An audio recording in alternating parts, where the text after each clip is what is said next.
Film की शुरुआत में हमें एक कहानी सुनाई जाती है। ये कहानी वल्लाद द इम्पैलर की होती है। वल्लाद ट्रांसिल्वेनिया का युवराज होता है जिसे जबरदस्ती तुर्किस्तान भेज दिया जाता है। तुर्किस्तान उस समय की सबसे शक्तिशाली रियासतों में से एक था। तुर्किस्तान के सुल्तान ने ट्रांसिल्वेनिया के शासक मतलब वल्लाद के पिता से वल्लाद और साथ ही 15 से अधिक वर्ष के 1000 युवाओं की डिमांड की थी ताकि वो उन्हें अपनी सेना में शामिल कर सके। ट्रांसिल्वेनिया उसके आसपास के सभी छोटी रियासतों को तुर्किस्तान के सुल्तान का बात मानना पड़ता था क्योंकि वो सबसे शक्तिशाली था। अब इस तरह से वल्लाद और उन 1000 युवाओं को तुर्किस्तान जाना पड़ता है जहाँ पर उन्हें काफ़ी क्रूरता के साथ ट्रेन किया जाता है ताकि उन्हें एक खूंखार सेनापति या सिपाही के रूप में अपनी सेना में शामिल किया जा सके और भविष्य में जब भी इन्हें किसी को भी मारने के लिए कहा जाए तो वो बिना झिझक अब बिना किसी संकोच के और बिना किसी सवाल के किसी को भी मौत के घाट को उतार सके। इस क्रूरता के भट्टी में तब कर सबसे महान योद्धा और सबसे शक्तिशाली योद्धा वल्लाद बना। वल्लाद ने अपने दुश्मनों को मार के खून की नदी बहा, मगर वल्लाद अपने दुश्मनों को यूं ही नहीं छोड़ता था। वो उन्हें मार कर एक भाले पे लटका दिया करता था। मार काट के इस पद्धति को हम इम्पैलिंग कहते हैं, इसलिए वल्लाद का नाम वल्लाद द इम्पैलर पड़ा। अपने इस कुकर्मों से परेशान होकर वल्लाद अपने ट्रांसिल्वेनिया देश वापस चला जाता है जहां वो अपनी प्रजा की रक्षा करता है और उनके साथ शांति के साथ 10 साल का समय गुजार लेता है।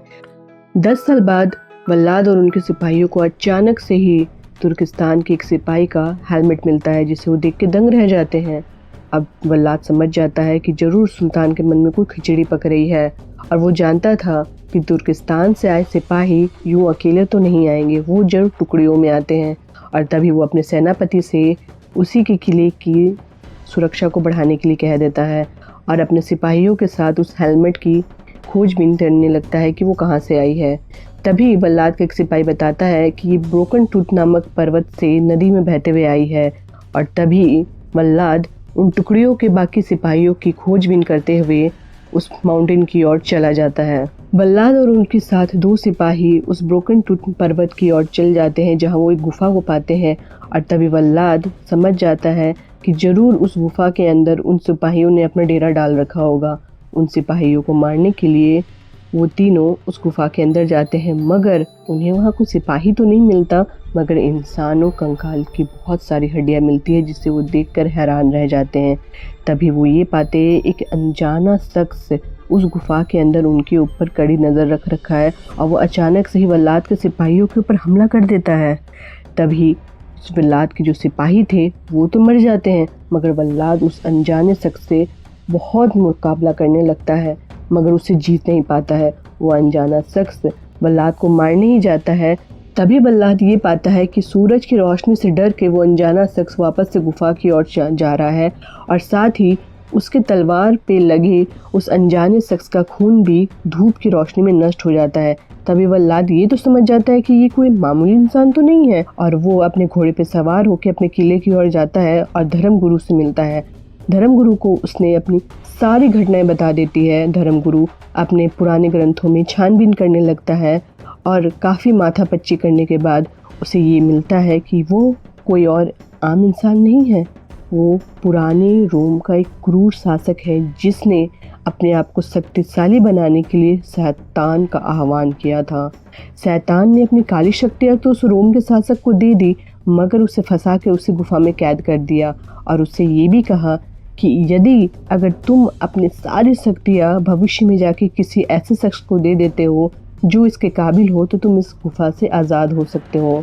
हालांकि वो जो रोम का क्रूर शासक था वो पहला वैम्पायर था इसलिए उसे लोग मास्टर वैम्पायर के नाम से जानते हैं। वल्लाद इस बात को गुप्त रखने के लिए धर्मगुरु को कहता है क्योंकि उसकी प्रजा पहले से ही तुर्किस्तान के सिपाहियों से डरी हुई थी।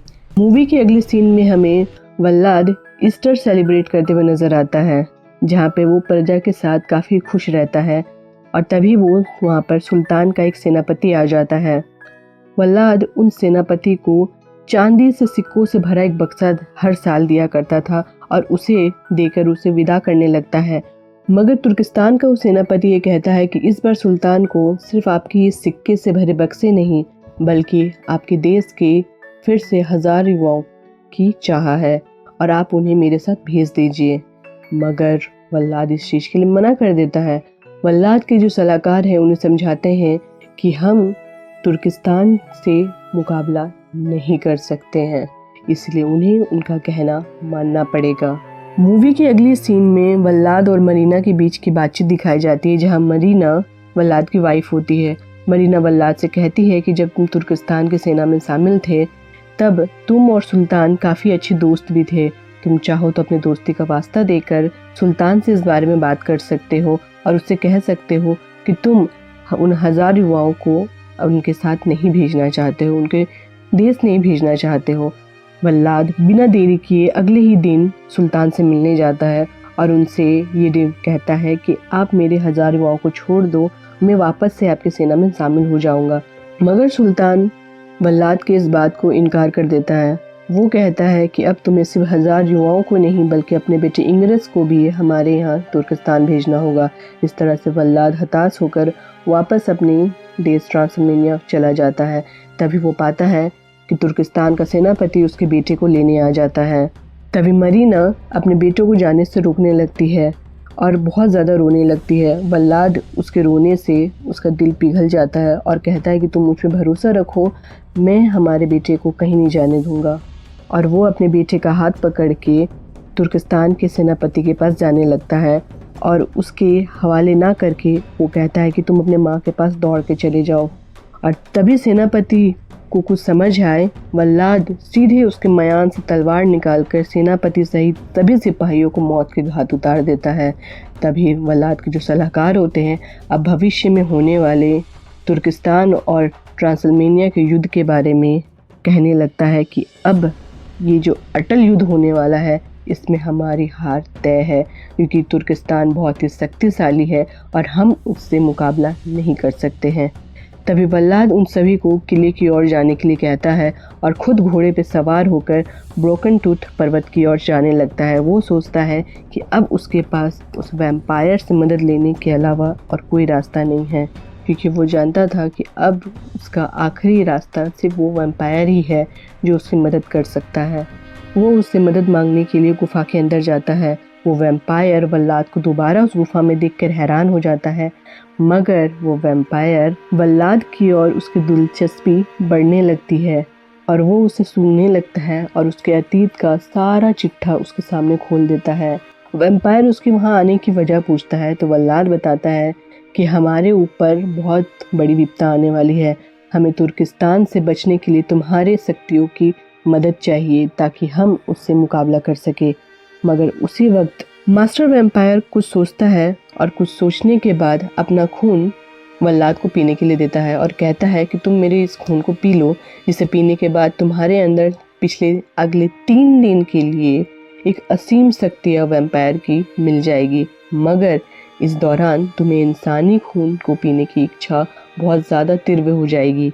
अगर तुम इंसानी खून को नहीं पीते हो तो तुम 3 दिन बाद वापस से इंसान बन जाओगे, लेकिन अगर गलती से भी तुमने इंसानी खून को पी लिया तो तुम वैम्पायर ही बने रह जाओगे। अब वल्लाद बोलता है कि अब मेरे पास और कोई रास्ता नहीं है, इसलिए वो मजबूरन उस खून को पी जाता है, जिसे पीते ही उसे कमजोरी से महसूस होने लगती है, उसे माथा चक्कर खाने लगता है और वो मास्टर वैम्पायर से पूछता है कि अब आगे क्या, तो वो कहता है कि अब तुम मरोगे। और ये कह के मूवी का अगला सीन हमें दिखाया जाता है जिसमें वल्लाद एक नदी किनारे पे बेहोश पड़ा होता है और तभी उसे धीरे धीरे होश आने लगता है। और जब जैसे उसे होश आता है तो वो पाता है कि उसके अंदर 10 इंसानों से भी ज़्यादा अधिक शक्तियाँ उसके अंदर आ गई थी। उसे छोटे से छोटे जीवाणु, कीटाणु और कीड़ों की आवाज़ें सुनाई दे रही थी। जब वो उठ के चलने लगता है तो वो देखता है कि वो चीते से तेज़ रफ्तार से दौड़ रहा है और अपने आप को चमगादड़ के रूप में बदल पा रहा है। तभी वल्लाद बिना देरी किए अपने किले की ओर रवाना हो जाता है, जहाँ पे तुर्किस्तान ने पहले से ही उसके प्रजा के ऊपर हमला बोल दिया था। अब वल्लाद को देखकर उसके परिवार और प्रजा में एक हौसला आ जाता है और वल्लाद उन 1000 सिपाहियों के सामने एक मौत के दरिंदे की तरह खड़ा हो जाता है और उन 1000 सिपाहियों को चीते की रफ्तार में चीरता हुआ अपने युद्ध की कौशलता और वैम्पायर की असीम शक्तियों के साथ उन सभी को मौत के घाट उतार देता है और उन्हें भाले पर लटका देता है। उन्हें मारने के बाद उनकी प्रजा शॉक में चली जाती है, हैरान हो जाती है और उनसे कुछ पूछने लगती है। तभी वल्लाद कहता है, आप सभी मुझ पे भरोसा रखें, मैं आपकी मदद और रक्षा सदैव करूँगा और अब हमें इस किले से कूच करना होगा धर्मगुरु के मठ की ओर। सुल्तान को जैसे पता चलेगा कि उसके 1000 सिपाही मारे जा चुके हैं, वो इस चीज़ का बदला लेने के लिए हमारे ऊपर हमला ज़रूर करेगा। और इस तरह से वल्लाद और उनकी सभी प्रजा मठ गुरु की ओर प्रस्थान करने लगते हैं। तभी सभी लोग रास्ते में रुक के खाना खा रहे होते हैं, जिसे देखकर वल्लाद अपने आप को कंट्रोल नहीं कर पाता है और उसे इंसानी खून को पीने की तीव्र इच्छा होने लगती है। वल्लाद खुद को रोकने के लिए तंबू के अंदर चला जाता है, मगर रात में मरीना के साथ जब वो होता है तब वो एक पल के लिए अपने आप पे से काबू खो देता है, मगर किसी तरह वो अपने आप में काबू लाकर अपने आप को रोक लेता है, जिससे मरीना को कुछ ना हो। तभी मरीना समझ जाती है कि वल्लाद को ज़रूर कुछ हो गया है और वो उससे पूछने लगती है। तभी वल्लाद अपने तंबू से बाहर आ जाता है। तभी एक इजिप्सी उसका पीछा करते हुए उसके पास पहुंचता है, जो कि एक बंजारा समाज का व्यक्ति होता है। वो वल्लाद से कहता है कि मैं तुम्हारे सर पे मंडरा रहे इन चमगादड़ों का पीछा करते हुए तुम्हारे पास आया हूँ और मैं समझ चुका हूँ कि तुम एक वैम्पायर हो। वो अपना हाथ काट कर कहता है कि तुम मेरे खून को पी जाओ और मुझे अपना सेवक बना लो। तभी इजिप्सी को डरा धमका कर वल्लाद वहाँ से भेज देता है। मरीना ये भी पाती है कि वैम्पायर की शक्तियाँ मिलने के बाद ट्रांसल्मेनिया में उसके साथ जो भी क्रूरता के साथ व्यवहार हुआ था और उसके पीठ में जो भी उसके क्रूरता भरे निशान थे वो सभी गायब हो चुके हैं। मगर वल्लाद कहता है कि मैं अपने आप को कंट्रोल कर लूँगा और मुझे सिर्फ अपनी प्रजा की और तुम्हारी रक्षा करनी है। इस बात को मरीना मान जाती है। तभी वल्लाद अपनी वाइफ मरीना से कहता है कि तुम सभी के साथ यहाँ से कूच कर जाओ। मैं सूरज की रोशनी में बाहर नहीं आ सकता, मगर मैं तुमसे वादा करता हूँ कि रात होते ही मैं इस तंबू से बाहर आके तुम्हारी ओर आ जाऊँगा। तभी मरीना बाहर आती है और दिम्रतु और सभी प्रजावासियों से कहती है कि वल्लाद तड़काओ ही सुबह निकल चुका है सुल्तान के सभी सिपाहियों की जासूसी करने के लिए। और मरीना की इस बात को मानते हुए प्रजा उसके साथ वहाँ से कूच कर जाती है। अब तंबू में वल्लाद अकेला होता है। तभी समय व्यतीत होने लगता है और रात हो जाती है और वल्लाद वहाँ से बाहर आ जाता है। रास्ते में ही तुर्किस्तान की सेना ट्रांसल्मेनिया के सभी लोग वासियों पर हमला कर देती है, मगर तभी दिम्रतु उन सब की रक्षा करने के लिए आगे बढ़ता है, मगर वो उनकी रक्षा नहीं कर पाता है। वल्लाद तभी वहाँ पहुंचकर दिम्रतु को भी बचा लेता है और अपनी वाइफ मरीना को भी। वल्लाद सेना प्रमुख को खाई की ओर धक्का दे देता है और उसे मरा हुआ पाकर वहाँ से मठ की ओर रवाना हो जाता है, मगर सेना प्रमुख मरा नहीं होता है। वो उसी खाई में कहीं पर लटका हुआ रहता है और अपने जान बचाते हुए वो सुल्तान की ओर रवाना हो जाता है। सुल्तान को जाके बताता है कि अब वल्लाद एक मामूली इंसान नहीं है, उसके अंदर एक असीम शक्ति आ गई है। तभी सुल्तान कुछ सोचते हुए अपनी युद्ध पद्धति को बदल देता है। सुल्तान अपने सिपाहियों की आंखों में पट्टी बांधकर उन्हें रणभूमि में भेज देता है, ताकि वल्लाद के अपने खूंखार और शैतानी रूप को देखकर वो उससे डरे नहीं और रणभूमि में जाकर उनसे लड़ाई करे। तभी दूसरी ओर वल्लाद की प्रजा को ये शक हो जाता है कि वल्लाद जरूर शैतान बन चुका है। तभी धर्मगुरु ये भी पाता है कि वल्लाद सूरज की रोशनी से अपने आप को बचा रहा है और वो एक तंबू के अंदर चला जाता है। उसी तंबू के पीछे पीछे धर्मगुरु भी चला जाता है। धर्मगुरु उससे कहता है कि जरूर तुम वैम्पायर बन चुके हो, लेकिन पूरी तरह से भी नहीं बने हो। वल्लाद कहता है कि आप सही कह रहे हैं, मगर अभी तुर्किस्तान के जितने सिपाही हैं वो हमला करने के लिए आगे बढ़ चुके हैं। मगर धर्मगुरु उसकी बात नहीं मानता है और तंबू का कपड़ा फाड़ देता है। धूप की रोशनी पड़ते ही वल्लाद का शरीर पूरी तरह से जलने लगता है, जिसे देख के प्रजा समझ जाती है कि वो शैतान बन चुका है। तभी तंबू में वो लोग आग लगा देते हैं, जिससे वल्लाद उसी में जल जाए। मगर मरीना उन सबको बहुत रोकने की कोशिश करती है और वो ये भी बताती है कि ये सब उसने प्रजा की रक्षा के लिए ही किया है और वो उसे कोई नुकसान नहीं पहुंचाएगा। मगर कुछ समय बाद वल्लाद उस जलती हुई आग से बाहर निकलता है और वल्लाद का चेहरा पूरी तरह से जल चुका होता है, मगर उसे कुछ नहीं हुआ होता है और वो सब पे गुस्सा करने लगता है। कहता है कि वो वैम्पायर उन सभी को बचाने के लिए ही बना और उन्होंने ही उसको मारने की कोशिश की। वल्लाद उन सब की इस तरह से भटकने पर भी उनसे कहता है कि हमें युद्ध के लिए तैयार रहना होगा और सभी लोग शर्मिंदा होकर वल्लाद का कहना मानने लग जाते हैं। तभी वल्लाद चर्च की ओर रवाना हो जाता है और चर्च में जाके भगवान से ये दुआ करने लगता है कि बस आज की रात मैं अपने आप को उस खून के प्यास की तलब से खुद को बचा के रख लूँ, जिससे मैं फिर आगे जाके तुर्किस्तान की सेना से लड़कर अपने देश और प्रजा की रक्षा कर सकूँगा। और वो वापस से अपने किले की ओर आ जाता है, जहाँ वो मरीना और अपने बेटे से मिलता है और मरीना को बताता है कि उसके पास सिर्फ आज की रात है अपने देश की रक्षा करने के लिए, वो कल वापस से इंसान बन जाएगा। मरीना कहती है कि मैं पूरी ज़िंदगी तुम्हारे साथ बिताना चाहती हूँ और हम मिलकर उन सभी का मुकाबला करेंगे और आखिरी दम तक लड़ेंगे। इस तरह से वो दोनों इमोशनल हो जाते हैं। तभी वल्लाद अपने आप को लड़ाई के लिए तैयार करने लगता है और वो ये पाता है जहाँ पर बहुत से चमगादड़ एक झुंड बनाकर इकट्ठा हो रहे थे। वो सोचने लगता है और उनके सभी हरकतों को अपने दिमाग में महसूस करने लगता है, जैसे कि वो अपने मालिक के इशारे का वेट कर रहे हों। तभी वल्लाद अपना हाथ ऊपर उठाता है, जिससे सारे चमगादड़ सक्रिय हो जाते हैं और चमगादड़ों की सेना एक मौत के परिंदों की तरह उन सभी सिपाहियों पर टूट पड़ती है और त्राहिमाम मचा देती है और उन सभी को मौत के घाट उतार देती है।